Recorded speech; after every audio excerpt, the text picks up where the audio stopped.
마태복음 28장 16절에서 20절입니다.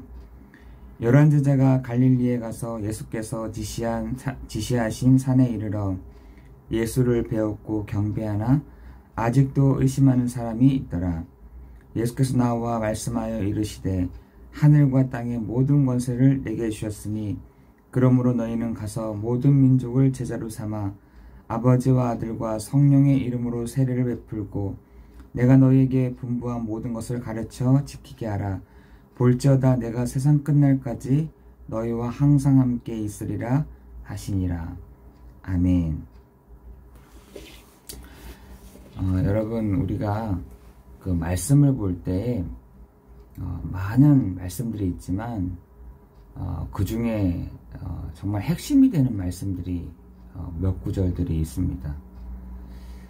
그것을 믿음의 사람들은 딱 붙잡고 있었던 것이었고 지금도 우리가 그 말씀을 붙잡으면 응답을 받게 되는 것입니다.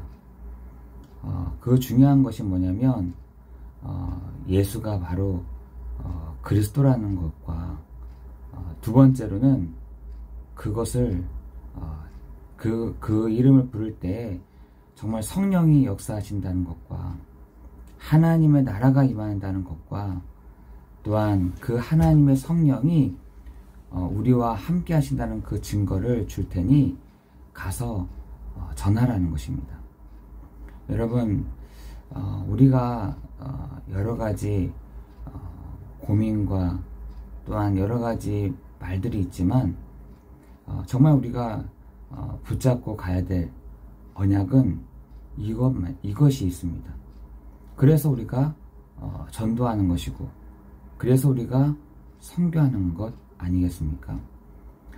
산업인들에게 또한 우리 중직자들에게는 반드시 이 언약을 붙잡고 가야 되는 것입니다. 여러분의 땅끝, 여러분의 그 땅끝이 어디입니까? 가장 가까운 데에 여러분의 그 땅끝이 있는 것이죠. 나는 이 산업을 통해서, 나는 이 일을 통해서, 나는 이 분야를 통해서 하나님이 땅끝을 주셨다라는 것을 여러분 기억하면 제일 맞는 것입니다. 그런데 그 땅끝을 갈 때 뭐와 함께 하겠냐 했더니 성령이 너희와 항상 함께 하겠다라고 말씀하고 있는 것입니다. 여러분이 가는 곳마다 성령이 함께 하시겠다. 내가 너와 갈 때마다 성령이 인도해 가시겠다. 내가 너가 기도할 때마다 응답하겠다라는 것이 여기에 모든 것들이 포함되어 있는 것이죠. 오늘 본문의 말씀은 여러분이 가는 곳에서 뭐 하면 되냐? 여러분 말씀 전하는 그곳에서 여러분이 있는 곳에서 복음이 필요하다는 것입니다. 여러분 복음을 전하라는 것입니다. 어떻게 복음을 전합니까?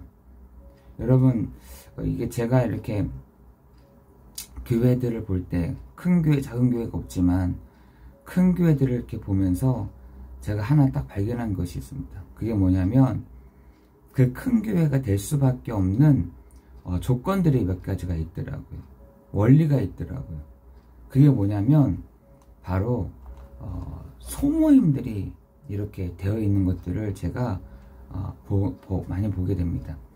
그 교회가 큰 교회가 아닙니다. 여러분, 불신자들이 교회에 오는 것은 그 문턱이 너무나 높습니다. 여러분, 불신자들이 그 교회에 오는 것은 그렇게 쉬운 방법이 아닙니다. 쉽지가 않습니다. 여러분, 교회에 누군가를 데리고 올 때 너무 어려운 거거든요. 그러나 그 교회의 문턱을 낮추게 하는 것이 뭐냐면 여러분이 있는 곳에 말씀 운동이 일어나는 것이 가장 좋은 방법, 소그룹이에요.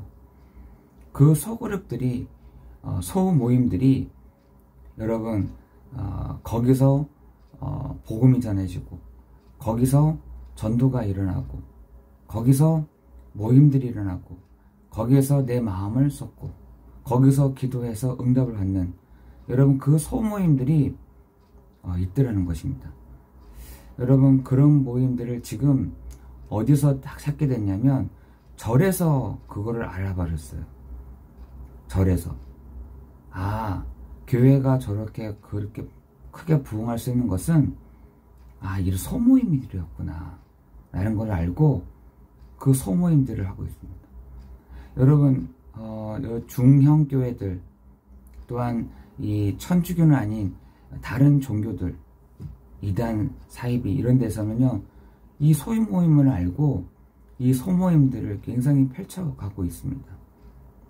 여러분, 교회에 누구를 데리고 와야지 이거 아니라 소모임에서 이런 모임들을 준비하고 시작하고, 또한 중직자들을 중심으로, 또한 여러분 그런 어떤 모임들을 통해서 진행이 되는 것들을 여러분 봐야 될 줄을 믿습니다.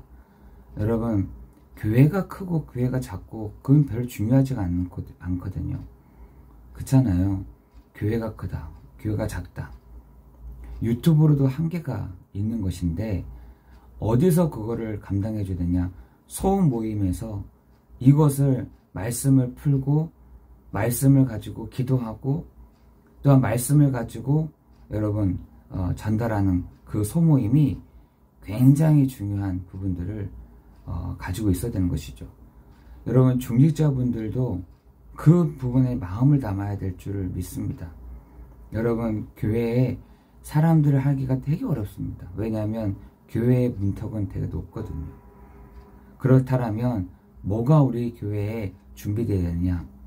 작은 자그마한 큰 소규모의 가정 예배가, 소규모의 가정 예배뿐만 아니라 소모임의 말씀 운동이 일어나져야 된다는 것입니다. 여러분, 우리는 과천과 영어를 두고 기도하고 있잖아요. 과천과 영어. 여러분, 과천 현장을 살리는 방법, 영어 현장을 살리는 방법은 소모임들이 이렇게 있어야 되는 것이죠. 말씀 운동들이 거기서 일어나야 되는 거예요. 치유 운동이 거기서 일어나야 되는 것입니다. 기도 운동이 거기서부터 일어나져야 되는 것입니다. 여러분, 그거 되지 않으면 되지 않습니다. 아무런 증거도 일어나지 않습니다. 아무런 일들이 일어나지 않습니다. 여러분, 여러분을 중심으로 해서 여러분 작은 모임들이 여러분의 집에서 또한 여러분 그 가정에서 정말 일어나야 되는 시간이 될 줄을 믿습니다. 여러분, 초대교회가 그렇게 막 일어날 수 있었던 것은 카타콤에서 작은 모임들이 일어났기 때문에 이런 복음 운동이 유지될 수 있었던 거거든요. 여러분, 지금 요즘에 사람들을 크게 많이 모으지 못하게 하는 것 같더라고요. 어떻게 제가 뉴스를 봤더니 달리기 할 때에도 이렇게 러닝 하잖아요. 러닝을 할 때에도 5명 이상 모이지 마세요. 시끄럽다는 겁니다. 시끄러우니까 5명 이상 모이지 말아요. 이래가지고 어떤 단체에서는 지자체에서는 1명, 2명 이렇게 러닝 하라는 겁니다. 운동하라는 겁니다. 여러분, 점점 시대가요, 이렇게 단체로 모이는 것들을 원하지 않습니다. 시끄럽다는 겁니다. 여러분, 우리는 우리 교회를 중심으로 해서 여러분의 그 중심에 그 모임들 속에 정말 이 소규모의 말씀 운동들이, 정말 전도 운동들이, 기도 응답들이 이루어지는 그 축복이 있기를 예수 그리스도 이름으로 기도합니다. 여러분, 저는 그래서 2024년도에는 이런 작은 모임들을 만들어야겠다. 이런 교회를 중심으로 해서 이런 말씀 운동들이 곳곳에서 일어나야겠다. 그래서 여러분, 교회들이 구역 예배라든지 또한 그 외에 모임들이 계속해서 있어지는 이유가 그 이유 때문인 것입니다. 거기서 실제적으로 치유가, 거기서 실제로 말씀의 증거가, 거기서 실제적으로 말씀 운동들이 일어나야 되는 축복이 있기를 예수 그리스도 이름으로 기도합니다. 기도하겠습니다. 오직 성령이 너에게 임하시면 권능을 받고 예루살렘과 온 유대와 사마리아와 땅끝까지 이르러 내 증인이 되리라 말씀하신 주님. 하나님, 우리는 큰 교회를 원하는 것이 아니라 하나님, 정말 우리 영월과 과천에 하나님 정말 이 치유의 일들이 복음의 역사가 하나님 일어나야질 것인데, 하나님, 우리가 2025년도에는 하나님 정말 교회를 중심으로 하나님 이 자그마한 하나님 말씀 운동들이 일어나게 하여 주시고, 기도 운동들이 일어나게 하여 주시며, 전도 운동들이 일어나질 수 있도록 하나님께서 축복하여 주시고 인도하여 주옵소서. 하나님, 우리 중직자 한 사람 한 분 한 분들을 주님께서 축복하여 주옵시고, 하나님 중직자들을 세우셨사오니 하나님께서 하나님의 그 일들을 이루어 가시는 축복이 하나님 우리 교회를 통해서 진행되어질 수 있도록 인도하여 주옵소서. 성령께서 알려주시고 성령께서 듣게 하시고 성령께서 이루어 가시는 그 축복이 하나님 우리 세대마다 일어날 수 있도록 축복하여 주옵소서. 모든 것 주님께 감사를 드리오며 우리 주 예수 그리스도 이름으로 기도드리옵나이다. 아멘.